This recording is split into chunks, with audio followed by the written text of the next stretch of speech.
He tried to hold it together, but how much more can Emmett take? In this episode, we finally see the pressure explode. Keisha's distance, Douda's threats, and the weight of keeping it all together start to crush Emmett from the inside.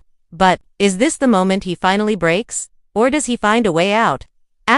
This episode wastes no time showing how far things have fallen between Emmett and Keisha. From the very first scene they share, the silence is louder than any argument. Keisha's been emotionally checked out for a while, but now it's more obvious than ever. She barely looks at Emmett, and when she does, there's a kind of sadness in her eyes as if she's already halfway gone. Emmett tries to act like everything's okay.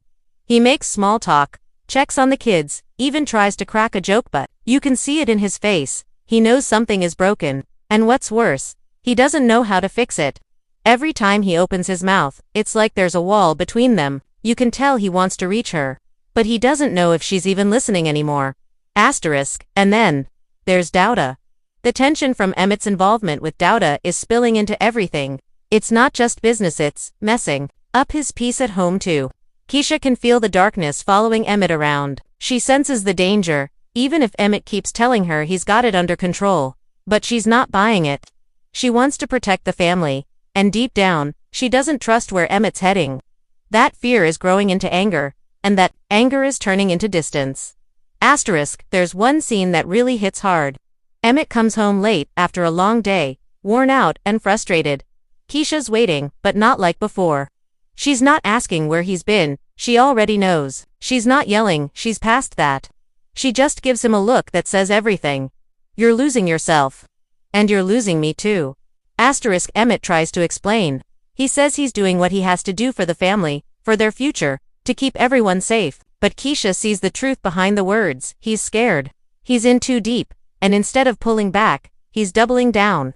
She asks him straight up, when are you going to stop running behind Douda? And Emmett, for a split second, has no answer?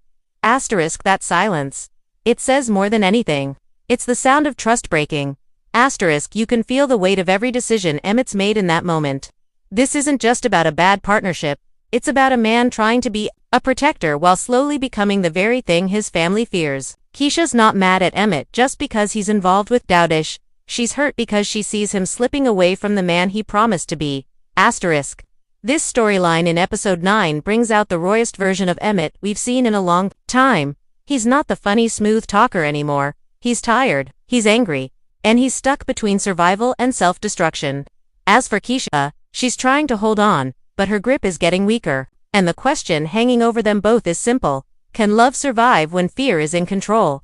Douda's world has always run on fear, his money, his reputation, even his friendships. But in this episode, that fear starts to wear thin. People around him are no longer just scared. They're angry, tired, and looking for a way out. And once cracks start showing in a man like Douda's world, they grow fast. The first sign. His people aren't following orders like they used to. One of his closest guys, who used to be loyal without question, hesitates when Douda gives a command. He doesn't say no, but that tiny pause, Douda sees it. And in his world, hesitation is betrayal. You can see it in his eyes, the way he studies him, cold and quiet. That silence before something violent happens. It's only a matter of time. Then, there's the business. Money's still moving, but it's not clean. Too many hands in the pot. Too many eyes watching. Douda tries to keep it under control, but the more he squeezes, the more it slips. There's a deal that almost falls apart, and for a second, you wonder, has he lost his edge? He covers it with calm words. A quiet threat, but it doesn't land the same way it used to. The people around him don't trust him like before. Some don't even fear him anymore. And when fear fades in this world, violence is usually next. But the biggest blow to Douda doesn't come from his enemies, comes from someone close. Someone who's been by his side, watching everything, waiting for the right moment. There's a scene midway through the episode where this person steps out of the shadows, metaphorically and literally, and drops a piece of information that could ruin Douda. It's not just a betrayal, it's a warning shot, and it hits hard. Douda's reaction is chilling. He doesn't shout, he doesn't panic. He just nods slowly, as if he expected it all along. But behind that calm face, you can feel the pressure building. He's like a volcano, quiet for now, but ready to erupt. And here's the real twist: Douda starts to realize he might be the one who's cornered now. The city he once controlled is slipping away. Emmett's pulling back. His allies are nervous. Even his enemies are growing bold. And for the first time in a long time, Douda doesn't feel untouchable. He tries to fight back the only way he knows, with fear. He makes a move at the end of the episode that's meant to remind everyone who he is. It's bold, brutal, and sends a message. But it also feels desperate. Like he's trying too hard to be the man he used to be. The problem? That man might already be gone. This episode shows a Douda we rarely see, still dangerous, still powerful, but not in control. He's being tested from every direction, and the more he tries to tighten his grip, the more the streets push back. His enemies are circling. His friends are slipping. And the empire he built on fear, it might be starting to collapse from within. Victor wants to change the city, but the city keeps changing him. In episode 9, we see just how deep that conflict goes. He's rising fast in the political world, shaking hands, making speeches, and promising real change. But behind the cameras and suits, the pressure is heavy, because when you're running for office, everything becomes a performance, and Victor's not sure if he can keep playing this role. From the moment we see Victor in this episode, he's walking a tightrope. He meets with some big names in politics, people with clean smiles but dirty hands. They praise him, but it's fake. They want something. They don't want the real Victor. They want the version of him that fits their image, strong but not too bold, black but not too loud, honest but not too honest. And Victor feels it. Every handshake feels like a test. Every word feels like a trap. Then we get to the heart of it. Victor's struggle with being fully himself. His relationship with Tiana is still quiet but powerful. She supports him, but she also knows he's holding back. He hasn't spoken publicly about his past, about his truth, about what makes him who he really is. And the reason? Fear. Fear that the voters won't accept it. Fear that he'll lose the support he's worked so hard to build. Fear that if he shows up as his full self, it'll all fall apart.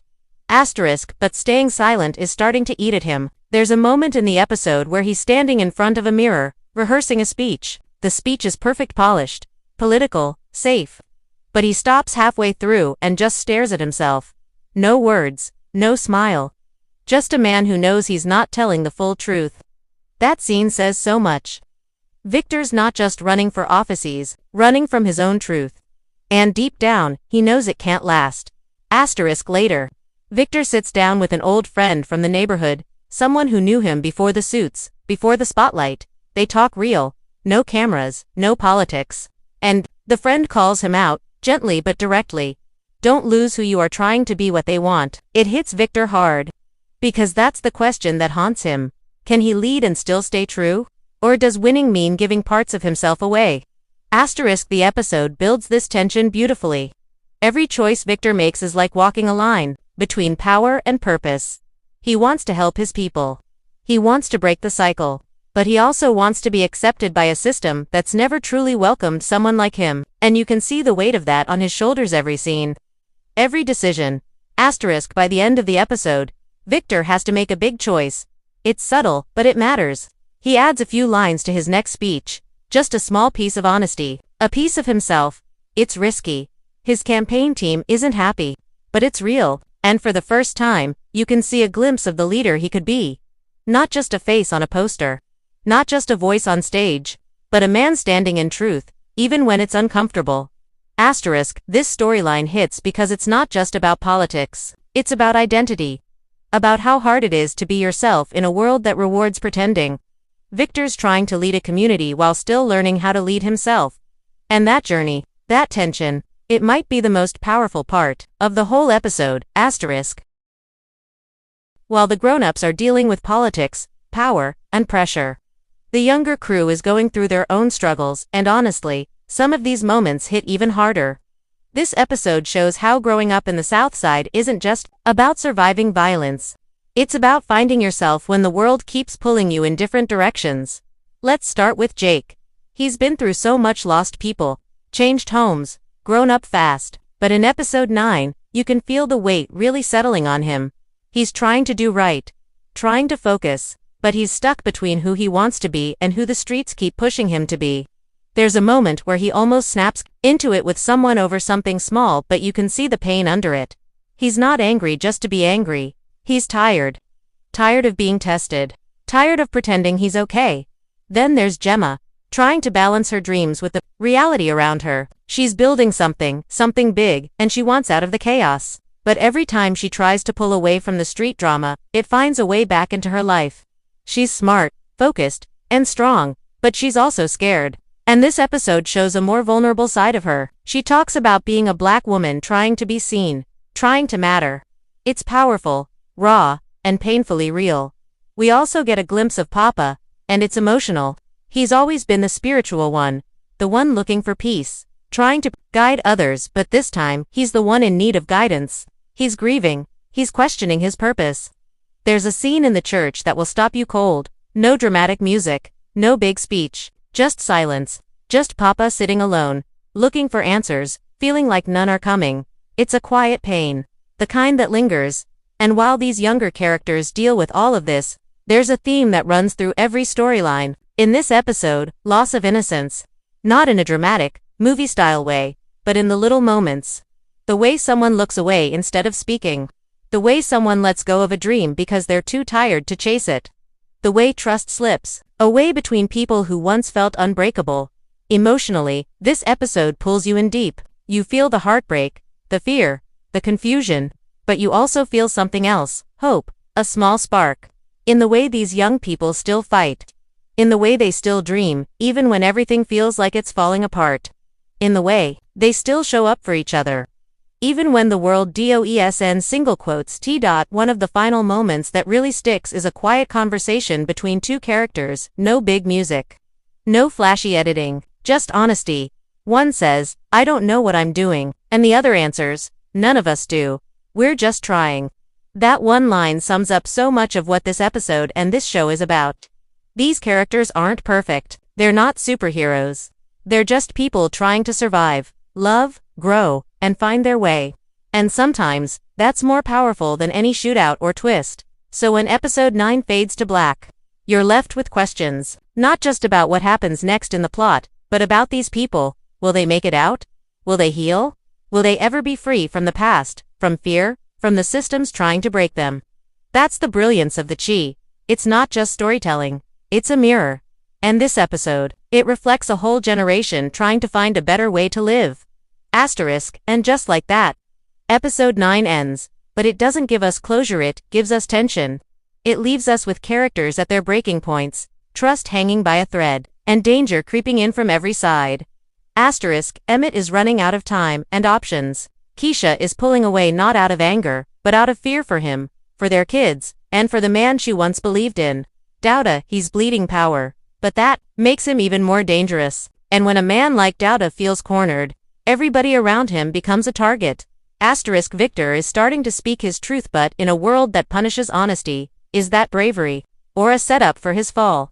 And the kids, the future of this city, growing up too fast. Each one trying to hold on to their light in a place that keeps trying to dim it. One wrong move, one bad decision, and everything they've been working toward could fall apart. But here's the thing about the Chi. When you think you know where it's going, it flips the script. The final seconds of episode 9 drop a moment that changes everything. We won't spoil it here, but let's just say, someone makes a decision that can't be undone. A choice that's going to explode in episode 10. And when it does, nothing in the South Side will be the same. So ask yourself, will Emmett walk away, or go down with Douda? Can Victor survive in a system that doesn't want the truth? And who's about to pay the price for staying silent too long? You'll have to wait and see. Because if this episode was the storm brewing, episode 10 is the one that hits. If you felt this breakdown, drop a comment below. What moment hit you the hardest? What do you think is coming next?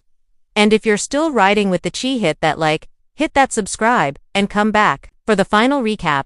Because trust me, you don't want to miss what's next.